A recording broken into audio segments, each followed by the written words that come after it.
Olá pessoal, boa tarde mais uma vez. Vamos já início aí ao nosso primeiro tópico na disciplina de armazenagem e movimentação de materiais. Como o próprio nome está sugerindo, essa disciplina vai tratar de aspectos aí principalmente relacionados ao processo de armazenamento, que é uma das áreas macro aí da logística, né, e movimentação, que também está inserido nesse processo. Então a gente vai entender um pouquinho de sistemas, como hoje, né, que é um tópico mais introdutório, mas a gente vai entender um pouquinho de estruturas de armazenagem, ou seja, os locais onde eu posso armazenar os meus produtos, quais os equipamentos que estão disponíveis aí para utilização no processo de armazenamento, né, seja no processo de entrada ou de saída do produto, o layout, ou seja, o arranjo físico ali daquele local, embalagens. Então, assim, existe uma série de tópicos aí que nós vamos trabalhar ao longo dessa disciplina. A gente vai começar, como eu disse, por o tópico de sistemas de armazenagem. É um tópico introdutório, né? Então, vamos lá, vamos falar um pouquinho sobre isso. A armazenagem, pessoal, eu acredito que todo mundo já deve ter uma noção, né, do que se trata, porque é uma atividade muito comum do dia a dia de todo mundo, né? Se não na área especificamente da logística, né? Se você pensar aí na logística empresarial, digamos assim, mas acredito que todo mundo armazena alguma coisa na sua casa, né? Desde coisas da cozinha, de mantimentos, por exemplo, de cozinha, material de limpeza, quando você compra no supermercado e leva para sua casa, né? Que a gente chama de fazer a feira, por exemplo. Você está fazendo o quê? Você está armazenando, né? E você não está comprando para utilizar, por exemplo, naquele momento. Pode até fazer, mas pode. Normalmente você compra, e muitas vezes você compra para uma utilização posterior. Então, o processo em si de armazenamento, e aí não só de comida, de qualquer coisa, tá, pessoal? É um processo bem familiar, né, de todo mundo. Acho que todo mundo executa isso aí no seu dia a dia. E não é um processo recente, né? Algumas coisas da área de logística, embora o tópico, o tema logística, né, ele já vem acontecendo, sendo debatido ao longo de muito tempo, mas a gente vê muita ainda gente que não conhece, ou muitas empresas, inclusive, que não têm ainda um conhecimento sobre o que é a logística, sobre o que um profissional, por exemplo, da área de logística, ele faz, quais são as atribuições que ele executa, né? Então, assim, mas a atividade em si da logística já existe há muito tempo, as atividades, os processos logísticos já existem há muito tempo. Né? Então, assim como, por exemplo, a parte de transportes, né, quando a gente fala de transporte aquaviário, é só você lembrar aí que o Brasil foi descoberto na época aí das grandes navegações, então já existia, né, as expedições, né, que todo mundo lembra aí dos livros de história, todo mundo aí acho que estudou no ensino médio, né, essa parte de expedições, né, de você comprar, levar, receber produtos pelos mares naquele momento, posteriormente ali por ferrovias, por exemplo, né, a mesma coisa acontece aqui, né, no processo de armazenagem. Então, isso já é historicamente muito antigo, né. O processo de armazenamento lida basicamente, a ideia principal, digamos assim, dele é basicamente você adquirir, produzir alguma coisa, né, e você guardar para uma utilização ali posterior, certo? Quando a gente fala de uma utilização posterior, pessoal, a gente pode pensar em duas grandes vertentes aí para a nossa área, tá? E a gente vai nortear a nossa disciplina e alguns debates sobre a disciplina, sempre pensando nessas duas possibilidades. Nós temos a possibilidade de uma fábrica, coloquei aqui, acho que é para vocês, ó, coloquei aqui, né, uma empresa relacionada à produção, ou seja, uma fábrica. Então, uma fábrica, ela armazena, ela junta, por exemplo, matéria-prima, né? E aí esse armazenamento de matéria-prima funciona ali como um reservatório. Estou colocando aqui uma palavra mais comum, né? Mas um reservatório para uma utilização posterior, que nada mais é do que a produção de um produto X. Então, sei lá, uma empresa, uma fábrica de automóveis, ela vai ali adquirir matéria-prima, armazenar matéria-prima para a construção, para a produção do seu automóvel, quando chegar o momento de produzir aquele automóvel. Então, essa é a realidade 1, né? A realidade de armazenamento focado numa empresa de produção, uma fábrica. Pode ter a realidade 2, né? Que é uma empresa, por exemplo, comercial, uma empresa de distribuição. E aí temos várias, né, aqui na nossa cidade. Eu acho que creio que muitos de vocês já conhecem alguns. Então, quando você está tratando ali de uma empresa de distribuição, né, é uma empresa que chega o produto pronto, então, sei lá, uma distribuidora de alimentos, uma distribuidora de bebidas, uma distribuidora de material de construção, por exemplo. Eles não vão produzir essas coisas, né? Esses materiais chegam prontos, eles vão armazenar, né, em armazéns, em centros de distribuição, e aí, posteriormente, ele vai ser, à medida que for vendido para o cliente final, né, ele vai ser distribuído para esse cliente final. Então, nesse caso aqui, ó, é uma empresa focando ali na parte de distribuição comercial, que geralmente está fazendo ali produtos acabados, né? E aí funciona, mais uma vez, como um reservatório para suprir ali as necessidades do cliente final. Mas a ideia é sempre essa, tá, pessoal? A ideia é sempre você amortecer, né? Ou seja, diminuir o que a gente chama de incerteza, seja na produção, seja na distribuição. Como assim amortecer incerteza, diminuir incerteza? Vocês vão ver que ao longo dos nossos tópicos aqui, dessa disciplina e da disciplina principalmente de controle de estoques, que é a próxima disciplina que vocês terão, vocês vão falar muito assim de quantidade de estoque, né? Acho que em qualidade também vou falar um pouco sobre isso. Né? As empresas elas precisam ter estoque, isso é fato, né? Vamos pensar, para ficar mais fácil nesse momento inicial, pensem aí em um supermercado, no mercadinho, né? Eles precisam ter estoque de produtos para que a gente, enquanto consumidores desse supermercado, à medida que o pessoal vai consumindo aqueles produtos, comprando aqueles produtos, eles vão lá e reabastecem, certo? Porém, eles precisam ter consciência, digamos assim, né? Eu vou chamar de consciência, mas isso mais para frente tem um nome técnico que a gente vai aprender na disciplina de controle de estoques, inclusive vai aprender a fazer esse cálculo, né? Eles precisam ter um controle, né, dessa quantidade, digamos assim, de estoque. Por quê? Porque estoque, pessoal, é dinheiro, certo? É dinheiro parado, é dinheiro imobilizado, digamos assim. Então, quando o supermercado decide gastar não sei quantos mil, 50 mil em arroz, ele precisa ter um planejamento e um controle para saber que ele vai vender esses 50 mil em arroz. Senão esse dinheiro vai ficar parado, ele vai acabar perdendo ali aquele produto, certo? Porém, ele também precisa saber se aquele valor que ele comprou é suficiente para a demanda que ele tem. Então, o que é que eu estou querendo dizer? É que esse processo de controlar o estoque, de armazenar produto, ele é um processo que você precisa de muito controle, né, e de muito cuidado, porque ele é um processo muitas vezes incerto, né? Então, vamos dar um exemplo. Nós estamos vivendo um momento bem peculiar aqui nesse período, e aí acredito que todos vocês viram ao longo desse último ano momentos que faltavam determinados produtos nas prateleiras, né? Ainda citando o supermercado. O que é que está acontecendo? Uma incerteza em relação à procura daquele produto, à demanda daquele produto. Ou muitas vezes aquele produto, os fornecedores eles não conseguem entregar aquele produto porque não tem transporte, porque faltou matéria-prima.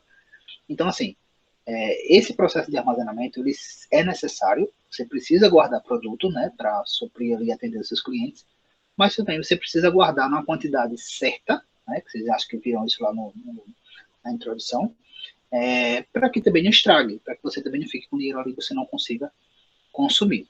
Então, o processo de armazenamento é basicamente isso aí. Quando você juntar armazenamento, inclusive com o controle de estoque, é justamente tentando controlar e equilibrar isso. Você ter estoque, ter lá produto armazenado, né, mas numa quantidade certa, para que nem você tenha de mais e nem você tenha de menos, porque tudo isso gera custo, ok? E aí vamos entender alguns tipos, né, de produtos ou materiais que podem ser armazenados. O primeiro deles, matéria-prima. Matéria-prima nada mais é do que insumo, né? Ou seja, tudo aquilo que vai ser passar por um processo de produção. Lembrando que só vai armazenar aqui matéria-prima uma empresa que trabalha, né? Uma fábrica, uma empresa de produção. E aí existem mais variados tipos de matéria-prima, tá? Então, assim, eu coloquei até exemplo, aço, madeira, alumínio, mas a ideia é a mesma, é insumo, são produtos, materiais que vão ali passar por um processo produtivo vão ser transformados em outra coisa, certo? Pode-se armazenar produtos em processo, né? Ou seja, um processo de transformação. Também é um exemplo de armazenamento voltado para fábricas, né? Então, são produtos que já iniciaram ali o seu processo de transformação, mas ainda não estão na fase final, né? Imaginem ali, sei lá, alguma coisa mais próximo da gente. Imaginem que é uma empresa que trabalha com cadeiras, e as cadeiras precisam ser invernizadas como produto final, e não foi ainda invernizado. Então, são produtos que estão ali passando por um processo produtivo, mas não está ainda concluído. Materiais para embalagem, e aí você vai depender da necessidade da empresa ter, né? Não significa que precisa ter tudo isso, algumas têm, outras não. Então, são embalagens. Papelões, a gente vai ter uma aula, inclusive, específica de embalagem. Sacos, papelões, pallets, inclusive, podem ser considerados embalagem. Produtos acabados, que são os PAs, né? Ou seja, são aqueles produtos que estão prontos para comercialização, prontos para o cliente final. E aqui, sim, né, pode ser produtos tanto de empresas fábricas como empresas distribuidoras. Que exemplo, sapatos, copos, bolsas, etc. Componentes, né? A empresa também pode dispor ali de um estoque de componentes. O que é que eu estou chamando de componentes? São partes, né, que servem para a montagem de alguma coisa, certo? Então, porca, parafuso, arruela, então, são materiais que servem para a montagem de conjuntos, de subconjuntos. Vou dar um exemplo também mais factível. Lembra lá da nossa sala, né? Lembra lá, por exemplo, daquela cadeira que vocês tinham lá, utilizavam na sala. Né? Então, aquela cadeira tinha a parte lá bancada de madeira, tinha a estrutura toda de metal e tinha onde vocês se encostavam e sentavam a parte de plástico. E aí você tem alguns componentes que servem para unir essas peças, são justamente os componentes, certo? Então, se for uma empresa, uma fábrica, ela vai precisar ter um estoque desses componentes. Materiais para manutenção, e aí manutenção predial, como lâmpada, se for no caso de frota de carro, né, pneu, correia, enfim. Material de expediente, que é a parte de material de escritório, né? Papel, caneta, esse tipo de coisa, e ferramentas também, se você vai executar algum tipo de manutenção, por exemplo, ou produção, né? Então, martelos, alicate, brocas, esse tipo de coisa. Lembrando que não é necessário se ter todos esses tipos, né? São alguns tipos que nós temos aí disponíveis, que as empresas podem ou não ter, beleza? Se tiverem alguma dúvida, se anotarem aí no chat, por favor, me avisem. Levanta a mão, por exemplo, no ícone de levantar a mão, porque aí finaliza aqui no som. Que não está aparecendo aqui o chat para mim, ou pode abrir o microfone também e falar, se alguém tiver alguma dúvida, certo? Mas se você clicar ali no levantar a mão, ele já notifica aqui pelo som. Tá, vamos seguir. Uma dúvida, pessoal, eu até falei agora aqui, né, conversando com vocês, eu falei, vai ter um estoque disso, vai ter um estoque daquilo, e a gente está falando aqui de armazenagem. Não sei se vocês já tiveram essa dúvida, mas algumas pessoas tinham dúvidas sobre qual é a diferença, digamos assim, de estoque e armazenagem. É a mesma coisa, não é? Né? Estão relacionados, não estão? Sim, estão relacionados, mas não é a mesma coisa, tá, pessoal? Quando a gente fala de armazenagem, a gente está falando de um processo, ou seja, a armazenagem envolve a chegada do produto, a conferência do produto, a identificação do produto, a destinação do produto no local X, a escolha da estrutura onde vai ser colocado o produto, posteriormente a retirada daquele produto, enfim, a expedição até que ele saia. Então, observem que tudo isso envolve armazenagem. A segurança daquele produto, a preservação daquele produto, tudo isso é armazenagem. Controle de qualidade daquele produto. Então, tudo isso é armazenagem. A armazenagem é um processo. Quando eu falo estoque, eu estou falando do produto, tá? Que está lá no meu armazém paradinho. Se eu tenho uma empresa de alimentos, é o meu pallet, por exemplo, cheio de saco de arroz. Aquilo ali é o meu estoque. Eu posso pegar ali, ó, pegar nele, contar quantos produtos. Isso aí é o meu estoque. Armazenamento é um processo, certo? Então a dúvida é basicamente isso. Está relacionado? Tá. Mas a armazenagem, a gente está falando de um processo, estoque, a gente está falando do produto em si. Beleza?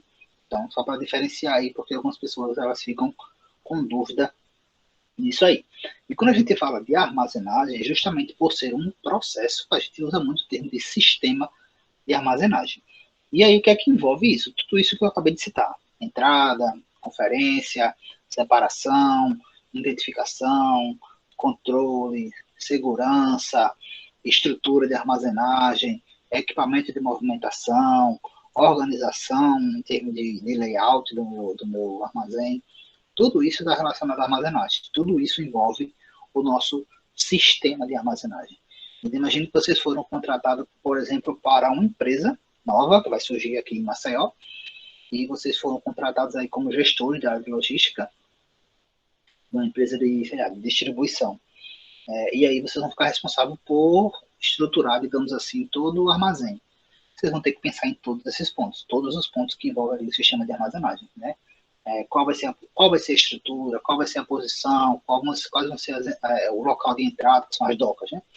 De entrada, de saída, vai ter espaço para conferir o produto, esse produto vai precisar vai ter que ter algum espaço lá refrigerado, dependendo do produto que você for trabalhar. Então tudo isso vai ter que passar por você, e são esses pontos, justamente os pontos que vão nos nortear aí ao longo da disciplina. De uma maneira geral, quando você fala de sistema de armazenagem, o objetivo, de uma maneira geral, é conservar, né, os produtos que estão sendo estocados, observando ali as características de cada um desses produtos, né? Alguns produtos precisam ser armazenados congelados, outros refrigerados, outros precisam, por questão de segurança, ser armazenados em locais abertos, não podem ser fechados. Enfim, vai ter que depender de cada produto que você for trabalhar.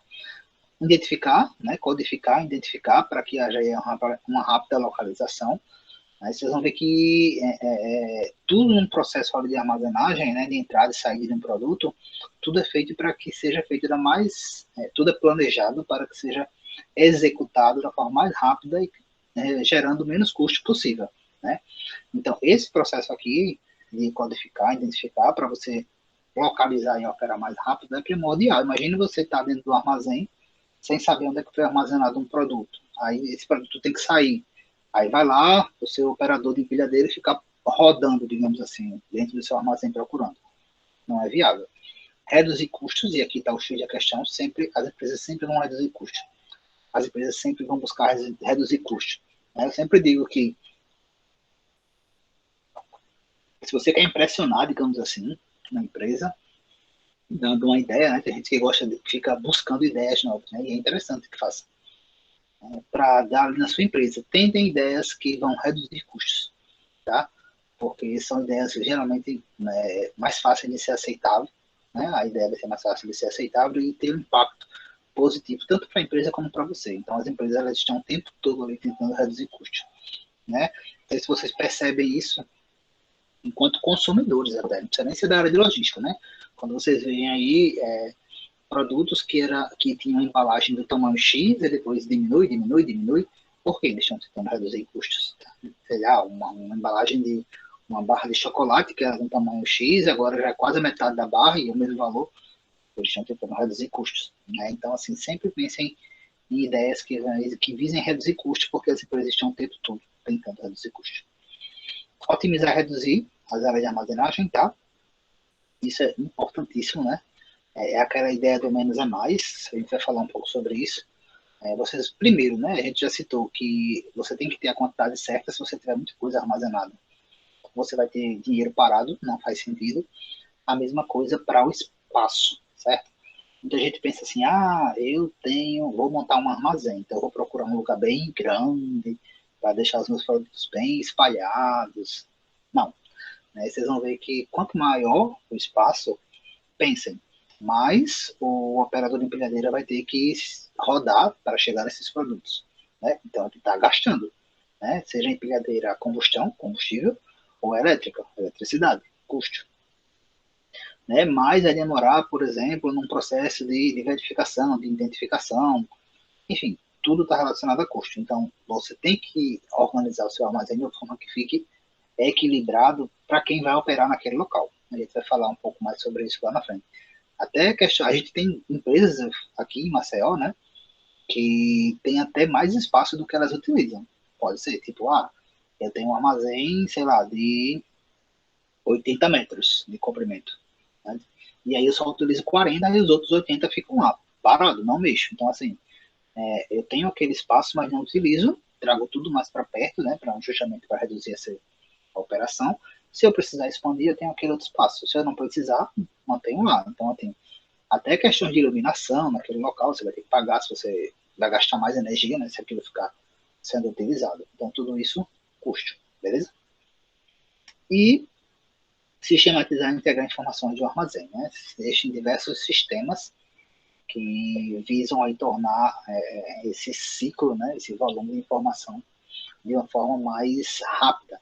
Aí vocês vão ter a disciplina de sistemas, que vão falar um pouco, a disciplina vai falar um pouco mais sobre isso, mas as empresas elas buscam isso o tempo todo, né? Nós temos ainda empresa que trabalha, sei lá, com papel, o controle, sei lá, ou planilhas, né, de Excel, e aí o Excel extremamente importante, tá, para a nossa área. Quem quiser fazer um curso, sei lá, complementar o nosso curso, uma sugestão que eu dou sempre é um curso de Excel, porque é muito importante aí para a nossa área. Mas cada vez mais empresas utilizam sistemas, né, um SAP, um WMS, alguma coisa desse sentido. Então, visando justamente integrar tudo isso aí.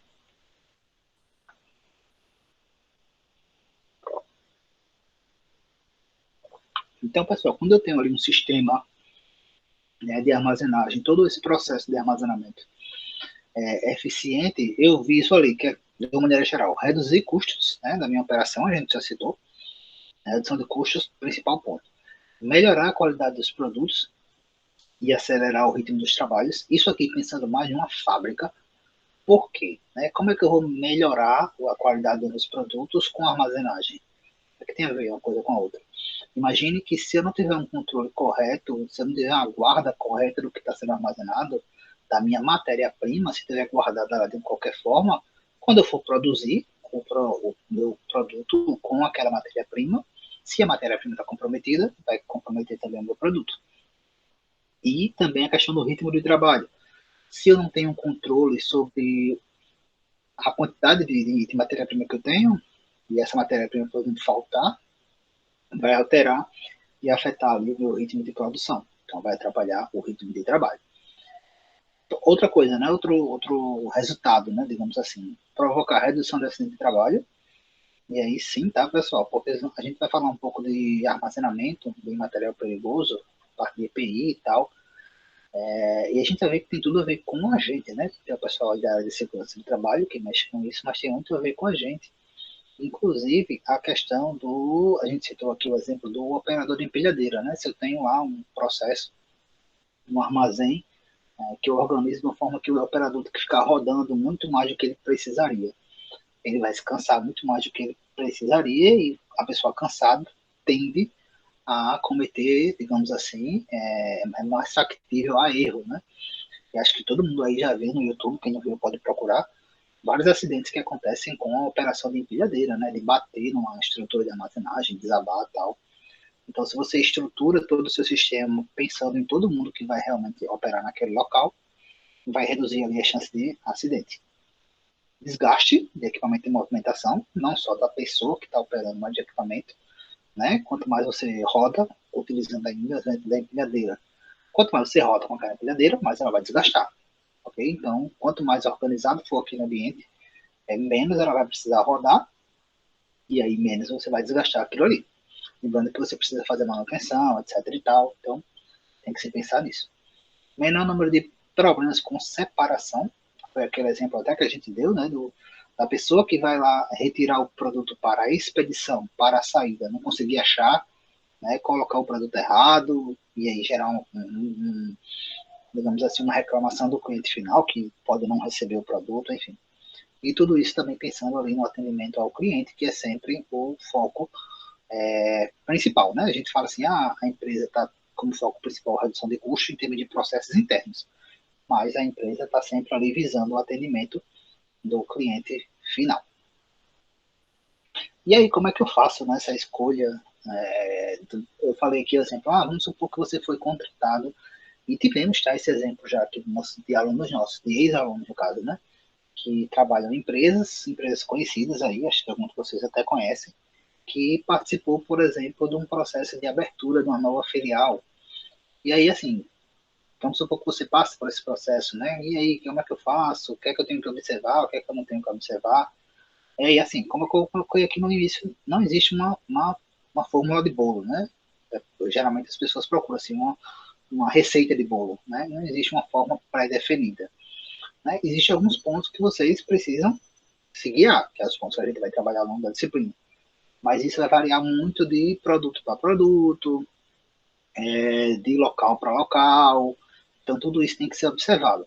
Outros pontos que precisam ser observados, questão de planejamento futuro, né? Eu dei exemplo aqui de uma empresa que tem um espaço maior, quase que o dobro do que ela precisa hoje, mas é uma empresa que busca aí, crescer na representação de outras marcas. Então, ela já buscou se estabelecer em um local grande, para a medida que ela for crescendo, ela ter espaço para isso, para não precisar reformar ou se mudar, por exemplo. Flexibilidade de máquinas e equipamentos é outro ponto que você sempre tem que pensar. Né? Eu vou adquirir equipamentos de movimentação, eu vou comprar uma empilhadeira que tem ali a capacidade de levar um produto até, sei lá, 5 metros, sendo que aí a minha empresa cresce e eu crio lá uma estrutura muito mais alta que isso. Eu vou subutilizar esse equipamento. Então, também sempre pensar aí nessa questão de equipamentos, limitações de equipamentos que vocês vão adquirir. Software que vai ser adquirido também. Então, você tem aqui o exemplo de sistemas, de planilhas. Tudo isso vai depender muito da realidade da empresa, tá? A gente, como eu disse, tem empresas que trabalham ainda com, sei lá, com Excel perfeitamente, e tem empresas que trabalham com sistemas, né, muito top e tem dificuldades. Então, vai variar de empresa para empresa. Outra coisa que vocês têm que observar, o produto, né, o estado do produto, se é produto sólido, se é líquido, se é gasoso. Por quê? Porque vai mudar o processo de armazenamento desse produto. Né? E a outra coisa é a frequência de manipulação desses produtos. Né? Então, é um produto, digamos assim, muito pesado, por exemplo, e que tem uma frequência muito grande, né? Sai muito, rotatividade muito grande. Vocês vão ver que tem estrutura de armazenagem específica para esse tipo de realidade. Então, são alguns pontos aqui que vocês têm que observar, mas de uma maneira geral, eu diria que os pontos que a gente vai trabalhar na disciplina que são os que vão nortear aí. Tanto é que o trabalho final, né, de vocês é justamente o planejamento de um armazém, pensando nos pontos que a gente vai trabalhar. Tranquilo? Alguma dúvida?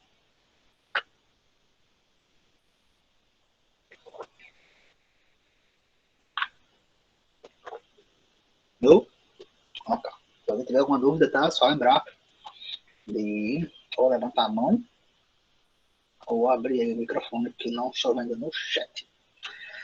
Então vamos lá, vamos começar a falar também de um princípio, digamos assim, básico e fundamental aí da parte de armazenamento, que é o princípio da carga unitária. Tá? A gente vai começar a entender e falar um pouquinho do processo de armazenamento, ou seja, da guarda, digamos assim, desse produto. Né? Imagine um processo de entrada desse produto. Recebi o produto do fornecedor, vou tirar ele de um caminhão, vou colocar no equipamento, vou guardar ele em um determinado local. Pense aí nessa realidade. E aí, quando a gente pensa nisso, pessoal, imagine que eu vou receber, sei lá, 50 fardos de açúcar, de arroz. Imagine que eu tivesse que guardar saquinho por saquinho de açúcar. Um saquinho, dois saquinhos, três saquinhos, quatro saquinhos. O quanto de tempo que você ia gastar com isso, né? Quanto de tempo, de pessoa, de viagem, de volta, vai, volta, volta, para armazenar isso aí. Então, assim, pensando nisso, né, o processo de armazenamento, ele trabalha aí como um princípio básico com movimentações de cargas, que a gente chama de cargas unitárias. Então, o que é carga unitária? É você tornar único, né, uma micro parte, digamos assim, uma parte menor numa parte maior. Então, se eu tenho ali sacos de açúcar, de feijão, de arroz, em vez de eu movimentar um saco por cada vez, eu coloco aqueles fardos maiores, junto uma quantidade de fardos em um pallet, por exemplo, e movimento o pallet. Então, pega a minha empilhadeira e movimenta uma quantidade muito maior de uma só vez do que você ficar movimentando de um por um, tá? Então, a ideia aqui de você transformar cargas menores, né?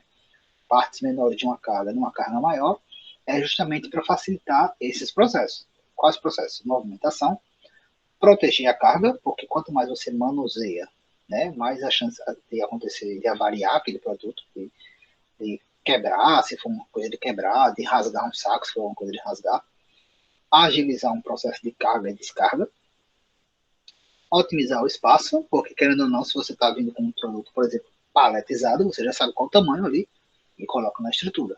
Se você começa a organizar tipo saquinhos ou caixinhas menores, você começa a organizar, daqui a pouco tem uma caixa de um tamanho, uma caixa de outro tamanho, começa a pender para um lado e você acaba perdendo o espaço que você utilizaria se tivesse tudo padronizado.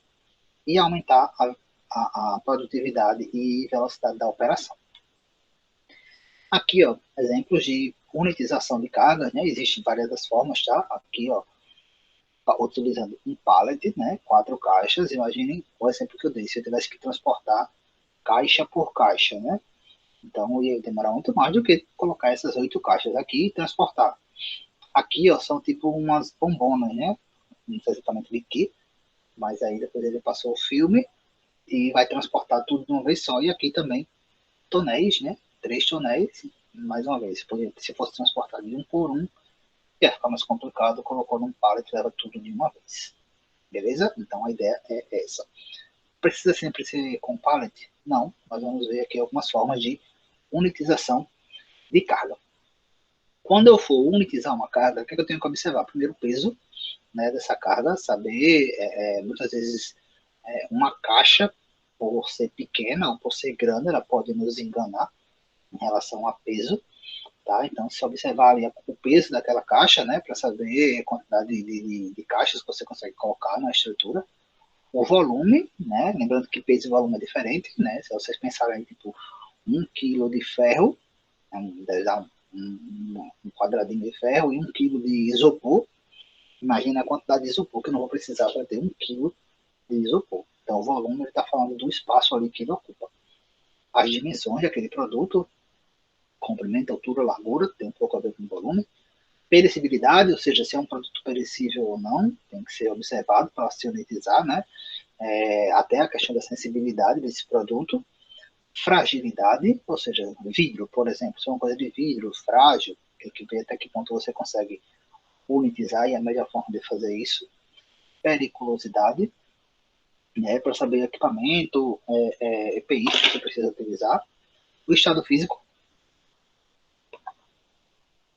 por quê? Porque, tipo, líquido você não vai conseguir, se for líquido a granel, que a gente chama, né, você não vai armazenar numa caixa. E possibilidade de compatibilização, ou seja, para saber quantas caixas, por exemplo, conseguir empilhar. Seja por questão de peso do que está ali dentro, seja por questão da minha estrutura de armazenagem, do espaço que eu tenho para armazenar.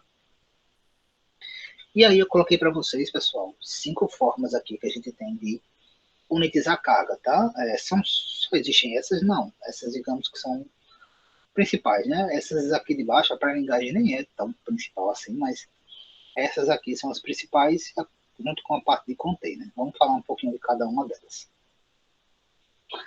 Paletização, né? Como o próprio nome sugere, é quando você vai utilizar pallets para unitizar a sua carga, né? Acredito que todo mundo aí já deve ter visto, né? Conhece um pallet. No caso não conheça, tá? Não tem problema, vou mostrar inclusive aqui um pouco para vocês, algumas fotos. Né? Então o pallet é aquela estrutura geralmente de madeira, né? Não é a única forma, mas o mais conhecido é aquele de madeira. E aí você coloca ali os seus produtos, seja caixas, seja fardos, bobinas, tonéis ali naquela estrutura, né? Que vai facilitar ali o processo de movimentação, né? Ele tem ali as entradas, onde os garfos da empilhadeira vão ser colocados e aí facilita a questão da movimentação. Primeira observação com relação a pallet, tá, pessoal? Existe no Brasil o que a gente chama de padrão PBR ou pallet PBR. PBR de pallet padrão brasileiro. Esse pallet, o principal, digamos assim, PBR, ele mede 1,20 de comprimento, 1 de largura e 15 de altura. Vocês precisam saber disso? Precisam, tá, pessoal? Não por questão de prova, atividades, enfim, não por isso, mas pensando na atividade do dia a dia da logística é importante. Por quê? Porque muitas carretas, né, muitos equipamentos de movimentação estão adaptados para pallet PBR. E essa é a sigla que o pessoal usa. Tipo assim, eu preciso de uma carreta para não sei quantos pallets PBR. Ou eu tenho que comprar de não sei quantos pallets, aí pallets PBR.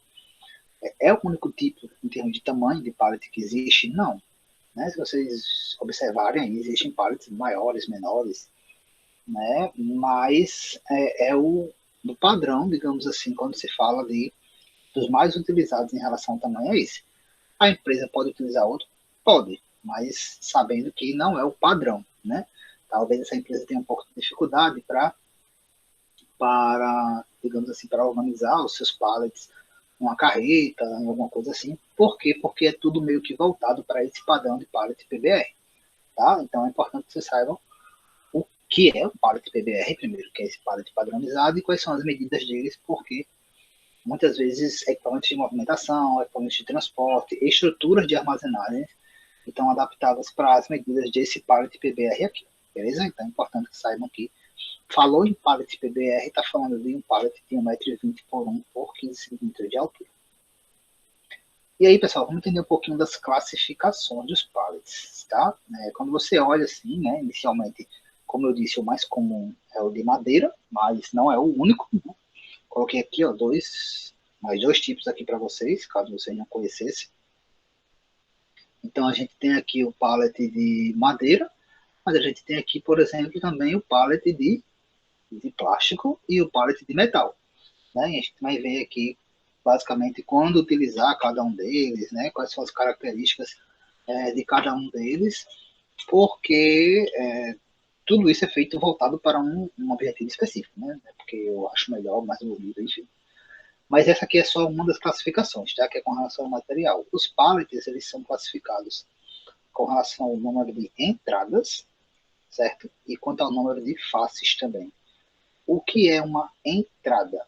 Né? Entrada nada mais é do que a quantidade de locais, digamos assim, que o garfo da empilhadeira, né? Todo mundo conhece a empilhadeira ou uma paleteira, são aqueles equipamentos que vocês utilizam para movimentar pallets. Então tem aqueles dois garfos.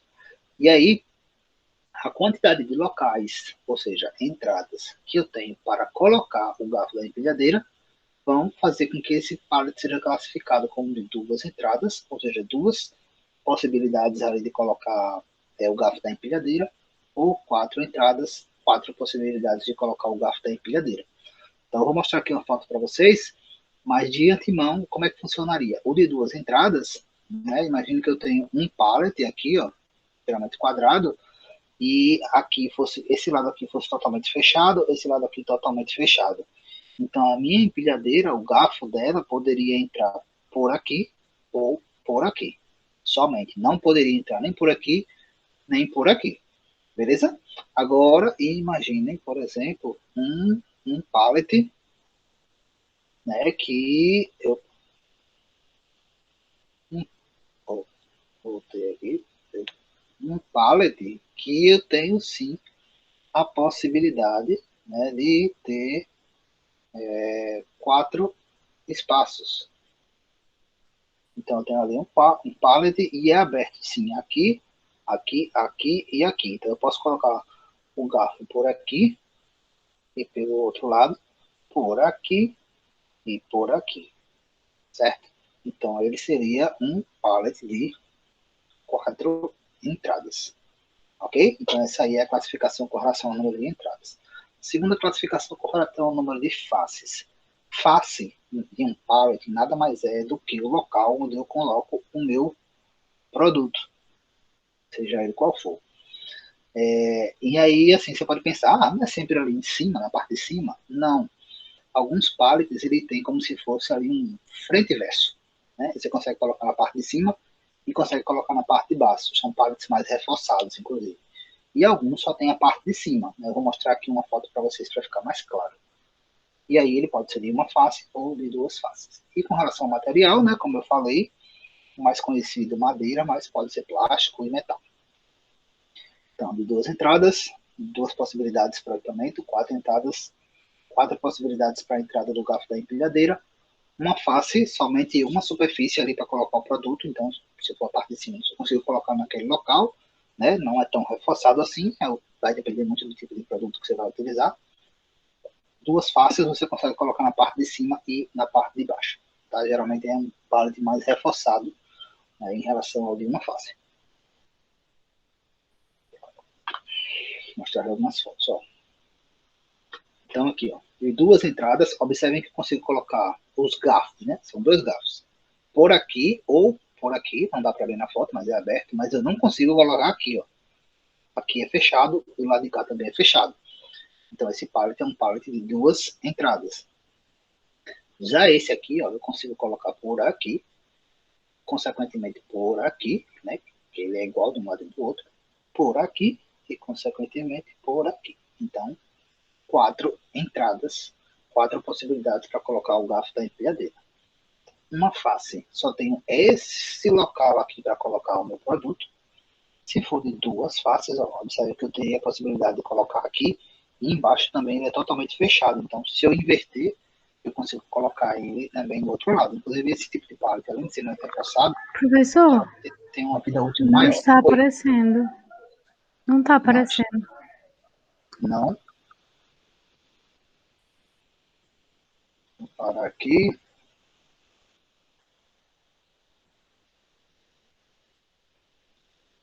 Deixa eu voltar para cá.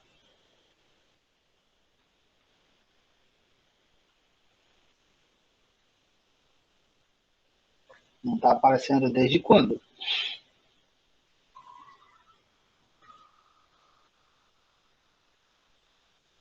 Desde nunca. Desde nunca, professor. Rapaz, eu falei para você que com isso está aparecendo e eu falando aqui sozinho. Deixa eu voltar lá. E quando vocês falam aqui, alguém tinha falado, né? Não está aparecendo. Mas eu não consigo ver o que vocês falam no chat. Deixa eu ver. Agora vai.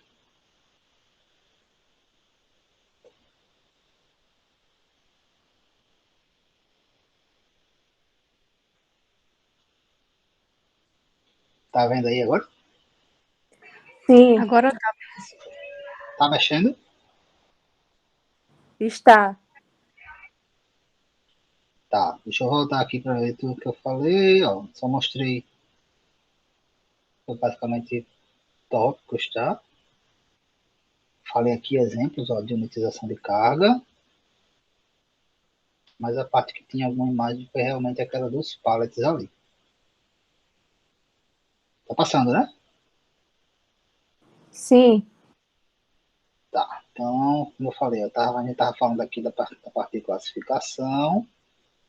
Então, ele classifica entradas, faces e material. Primeiro, a gente falou das entradas, né? Duas entradas, duas possibilidades. Então, deixa eu mostrar por aqui que fica mais fácil. Duas entradas. Tem duas possibilidades de colocar o garfo da empilhadeira por aqui. Consequentemente, o outro lado é igual, né? Observe que o lado de cá é fechado. Não consigo colocar o garfo da empilhadeira, certo? Então, classificação duas entradas. Quatro entradas por aqui, por aqui, por aqui e por aqui. Então, eu tenho quatro possibilidades de colocar o garfo da empilhadeira, pallet de quatro entradas. Uma face, eu só consigo colocar o produto, ó, nesta parte aqui. Não consigo colocar na parte de baixo, certo? Automaticamente, pallet de uma face. E o pallet de duas faces, observe que eu consigo colocar ele aqui. Então, vendo aqui, ó, que essa parte também é fechada, então eu conseguiria colocar o produto aqui na parte de baixo. Inverter e colocar o produto nessa parte de baixo. Então, é basicamente isso. Pallet de duas entradas, duas possibilidades de colocar o garfo da empilhadeira. Aqui e aqui. Quatro possibilidades aqui de colocar o garfo da empilhadeira. Já faces, é a possibilidade de colocar o produto, né? Então, eu posso colocar aqui, ou, se forem duas faces, como se fosse na parte de cima e também na parte de baixo. Lembrando que esse daqui de duas faces, eles são geralmente mais resistentes e têm uma vida útil maior. Beleza? Vou passar aqui. Se não passar, avisem. Passou? Sim. Certo. Vamos falar um pouquinho agora da outra classificação, que é com relação ao material. Como eu falei para vocês, né, o pallet mais conhecido é o pallet de madeira. Não sei se alguém de vocês já tiveram contato com pallet de plástico ou de metal. Mas por que o de madeira é o mais utilizado, né? E o mais conhecido? Primeiro porque ele é a matéria-prima mais básica, ou seja, a madeira é mais fácil, né, de você conseguir e, consequentemente, de você fabricar esse pallet do que você fabricar um pallet, por exemplo, de metal ou de plástico, que vai ser um processo produtivo mais trabalhoso. Então, por conta dessas questões, acaba sendo mais fácil. Lembrando que o pallet padrão realmente PBR, ele é um pallet que tem que ter um padrão, inclusive, de madeira, tá? A gente muitas vezes vê aí empresas que utilizam pallets descartáveis, né? Então, ele utiliza o pallet para, sei lá, para transportar, e depois que o produto chega no destino final, eles descartam pallet. Então, muitas vezes essas bases aqui, ó, elas não são nem de madeira, né? São daqueles compensados, daqueles aglomerados que a gente chama. Então, o padrão mesmo é tudo madeira, tá? A desvantagem dessa questão do pallet de madeira, a durabilidade, embora muitas vezes acaba sendo vantagem, tá? Ainda ter. Mas se você observar, muitas vezes a madeira quebra, se molhar, né? Pode danificar também a madeira. Então exige ali uma questão de reposição e manutenção. Então são os dois pontos ali, os pontos principais negativos de madeira. Pallet de plástico, né? Inclusive nós temos desse pallet aqui lá no armazém, no almoxarifado do campus. Se a gente tivesse no presencial, eu ia mostrar para vocês. Vantagens, o custo dele não é tão alto, tá? Ele tem um custo baixo. Ele é resistente à questão da umidade, inclusive lavável. Então, se o pallet de madeira ele tinha uma questão de ter uma dificuldade, né, de comprometer a madeira, o fato de ficar molhando, lavando, aqui a gente já não tem, né? Ele é mais leve e isso é muito importante, tá? Porque, por exemplo, quando a gente for falar de transportes lá na disciplina do terceiro período, vocês vão ver que tem uma coisa chamada peso bruto total de uma carreta, né? E está relacionado ao peso da carreta em si, sem nada, mais a carga. E o pallet pesa. Se você tiver um pallet de plástico, consequentemente vai pesar menos, certo? E ali também uma superfície lisa, né? A madeira ela libera ali aquelas papas, né? Então pode comprometer, se for um produto, por exemplo, de sacos, pode comprometer, né? No movimento, inclusive, pode comprometer de rasgar. Então, alguns produtos eles utilizam especificamente esse pallet, principalmente para armazenamento de produtos que vão ser congelados, molhados, ou alguns produtos químicos, né? Tipo tinta, que se vazar danificam o pallet, então muitas vezes eles utilizam essa questão do pallet de plástico. Ponto negativo, questão de escorregadio, né? A superfície é lisa, mas tem um ponto negativo de ser escorregadio. A questão da durabilidade vai depender muito da fabricação, mas principalmente na questão de reparo, né? Dificilmente você consegue reparar um pallet de plástico. O de madeira, se quebrar uma madeirinha dessa aqui, você tem como repor, né? Uma linha dessa tem como repor. O plástico, geralmente, você não vai conseguir remendar. Então, tem essas questões. Por último, o pallet de metal, certo? Vantagem, né? Questão de carga. Por ser metal, ele consegue ali, transportar uma carga muito mais pesada, não, do que os anteriores. Consegue transportar, inclusive, produtos de alta temperatura ou baixa temperatura, ou seja, produtos que têm uma variação muito grande de temperatura que iriam danificar os pallets anteriores. Por exemplo, se for alguma coisa muito quente, né? No plástico ia derreter, na madeira também poderia comprometer. Então aqui não iria. E é mais durável, né? Querendo ou não, o metal ele é mais durável. Desvantagem, peso, a gente falou de peso quase agora, e o custo, né? O custo do metal e, consequentemente, do pallet de metal é muito maior. Isso aqui é classificação de material, tá? Mas aí aquelas questões que a gente falou de entradas, tal, todos eles também têm, faces, tal, todos também têm. A gente está falando aqui especificamente da parte de material, beleza? Então essa seria a paletização. Seria o processo de unitização utilizando pallets. Dúvidas? Estou seguindo.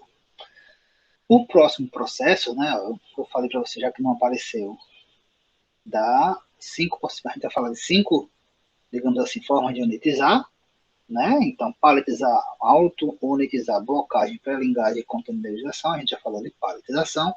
Vamos agora falar da auto-unitização. Deixa eu passar de volta para cá. O que seria auto-unitizar? Como o próprio nome está sugerindo, é você utilizar o próprio produto para realizar o processo de armazenamento, digamos assim, de unitizar aquela carga. Então, você não vai utilizar, obrigatoriamente, digamos assim, mais nenhum auxiliar. É basicamente você pegar, pense naqueles fardos grandes, né? Aqueles sacos grandes, por exemplo, de feijão, de açúcar mesmo, que é um único saco, tá? Não um fardo que vem um monte de saquinho de quilo separado, mas aquele que vem, a gente vê muito, né, em mercado da produção, alguma coisa assim. Então, como é que eu vou unitizar aquilo? Você coloca, faz uma pilha com aqueles fardos, né? E aí você geralmente, para fazer o que a gente chama de amarração, ou seja, para não ficar correndo o risco de pender para um lado ou para o outro, você geralmente coloca uns na vertical, né? Coloca nessa posição, depois coloca nessa posição e nessa posição, e aí vai dando o que a gente chama de amarração para aquele produto, para que ele não venha tombar. Então, auto-unitizar nada mais é do que isso, você pegar um monte de bloco daquele produto e colocar ali no chão, ou no máximo, digamos assim, você colocar um pallet para que o produto não fique no chão, né? E aí você começar a fazer pilhas daquele produto, um em cima do outro, lembrando sempre de ficar variando, né, vertical e horizontal, e utilizar isso aí como um processo de armazenamento. Aqui, ó, tem 2 exemplos. Aqui eu não sei se é fardo de alguma coisa, não dá para identificar exatamente o que é. Ele colocou aqui, ó, um pallet só para o produto não ficar no chão, mas depois, ó, foi empilhando. Primeiro na vertical, depois na horizontal. Vertical, horizontal. E aí, à medida que precisar pegar esse produto, vai lá e retira, né? Ou manualmente, e aí muitas vezes esse processo de aqui de automatização geralmente é feito manualmente, ou pode também ser o processo de içamento, né? Aqui, ó, madeiras, tá? Observe que não tem pallet, não tem nada. Ele utilizou somente aqui uma linha inicial para separar, né? Que vai facilitar, inclusive, para o processo de movimentação. Mas a ideia é a mesma. Automatizar nada mais é do que fazer pilhas com o próprio produto. Beleza? O próximo, pessoal, é bem parecido, tá? Porque a gente chama de blocagem. Não sei se você já ouviu falar de carga blocada ou blocagem. E aí, como é que funciona? Tem muitos armazéns, inclusive, que todo o processo de armazenamento é feito com carga blocada. E o que é isso? É quando você não utiliza também nenhum tipo de estrutura, assim como na automatização, sendo que a diferença é que você faz pilhas, ou seja, blocos de cargas paletizadas. Então você vai primeiro paletizar a carga e depois sim você vai construir a questão das pilhas. E aí qual é a diferença aqui? A diferença é que você vai conseguir utilizar equipamentos de movimentação, como empilhadeiras e paleteiras, no processo de movimentação, certo? Porque, além de outras possibilidades, como eu coloquei aqui, a questão do içamento, né? Mas a ideia é que você não vai utilizar uma estrutura, metal, nem nada, para armazenar, vai paletizar, porque você quer utilizar o benefício de ter uma carga paletizada, né, em movimentação e tal, e depois vai criar blocos. Coloquei aqui um exemplo para vocês, ó. Observe que tem aqui um operador de empilhadeira, né, e aqui, ó, tem uma carga que tem um pallet, né, e aqui em cima tem espaço para outra. Observe que aqui tem, melhor, uma carga paletizada, então tem esse primeiro bloco, outro pallet, outro bloco. Observe aqui, ó, que este armazém aqui dessa segunda foto não tem nenhuma estrutura de armazenagem. Tudo que está armazenado aí está, como a gente chama de blocado, certo? Alguns armazéns, centros de distribuição, eles têm espaço para carga blocada e espaço para carga em estrutura de armazenagem. Não tem problema nenhum, pode acontecer, certo? Mas só para vocês entenderem como é que é esse processo de monetização. Então, observem aqui, ó. Aqui tem os pallets, o primeiro bloco, né? Em 3 filas aqui. Depois outros pallets, mais 3 blocos. E aí todo o armazém nesse formato. Beleza? Outra forma é o que a gente chama de pré-lengagem. Isso aqui, pessoal, é um formato que a gente não vê tanto aqui, porque ela é muito comum em portos, né? Nosso porto aqui de Maceió, não sei se vocês têm conhecimento, já viram, já foram lá. Nosso porto aqui é muito voltado para a parte de combustível, petróleo, né, álcool, e também para a parte de açúcar, né? Então, e fertilizantes. Eu diria que são os três principais produtos que hoje são movimentados aqui no porto. Geralmente a gente vê esse tipo de produto, assim como o container, que a gente vai ver depois, em portos que operam cargas, por exemplo, por içamento. Então, o que é uma pré-lingagem? Nada mais é do que você pegar uma carga e colocar ela em volta de uma rede, ou simplesmente cordas, prender essa corda, essa carga, né, fazer ali uma amarração, e depois ela vai ser suspensa ali por um guindaste, por um içamento, vai ter ali um gancho, ou um olhar que vai puxar ali essa carga. Então, como eu disse, geralmente isso é feito em portos, né, antes desse processo de lingagem, que nada mais é do que esse processo de içamento para levar a carga para dentro dos navios. Então, aqui eu vou ter até um exemplo para vocês. Nesse caso, não é com rede, né, pessoal? Com cordas, e aí depois ele vai passar por um processo de içamento. E por último, o processo de unitização que eu coloquei aqui para vocês é a utilização de containers, né, a containerização.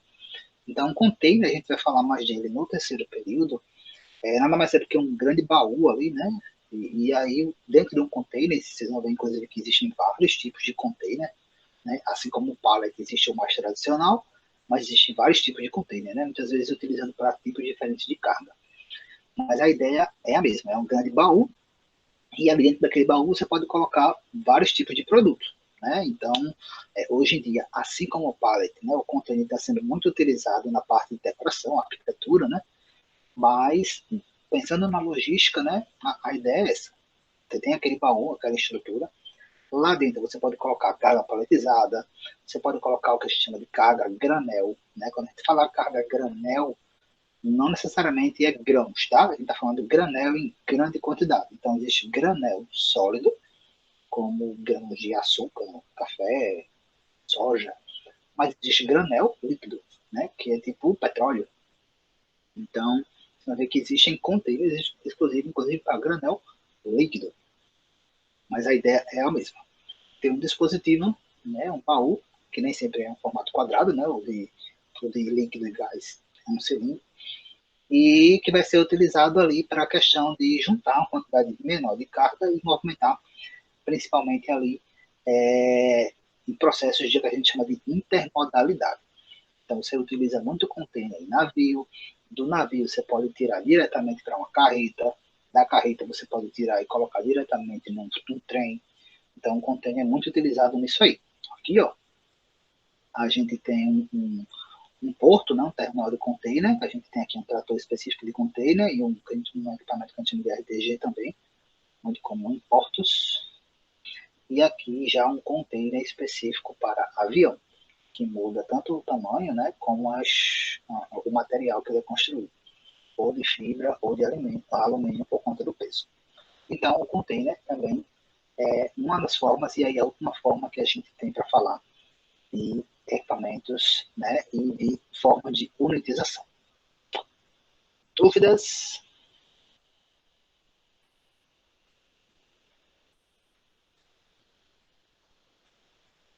Dúvidas? Não? Então, pessoal, esse era o tópico, né, que nós tínhamos para trabalhar. Como eu falei, é um tópico introdutório. Disso aí a gente vai precisar muito para quando a gente for falar, tipo, na sexta-feira, das estruturas de armazenagem, né, entender essa questão já de pallets, né, de quando é palletizado, como é que utiliza ou não, certo? Então, esse era basicamente o tópico. Não estava passando, né, para vocês, infelizmente. Eu vou, inclusive, disponibilizar, posso disponibilizar, né, se vocês quiserem, a gravação da turma da noite. E aí, essa primeira, se vocês quiserem acompanhar, inclusive, olhando os slides, né, vocês podem olhar, acessar o link também da noite. Eu posso colocar lá para vocês, a parte gravada. Certo? Alguma dúvida?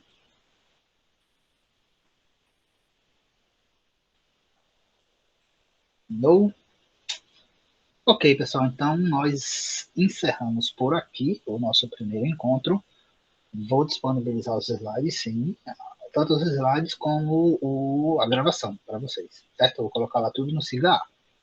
Qualquer dúvida, né, vocês podem entrar em contato. Quem não entrou ainda no grupo do WhatsApp, eu não consegui acompanhar aqui quem foi que entrou, mas quem não entrou ainda entra, e aí à medida que a gente for ao longo da semana, né, se surgir alguma dúvida, vocês podem falar tanto lá como na sexta-feira. Lembrar de na sexta-feira trazer os grupos também para que a gente já direcione a questão das atividades. Ok, gente, então prazer imenso aí estar com vocês nesse primeiro dia. Espero que vocês tenham se situado, né, gostado basicamente do que é que vai ser a disciplina.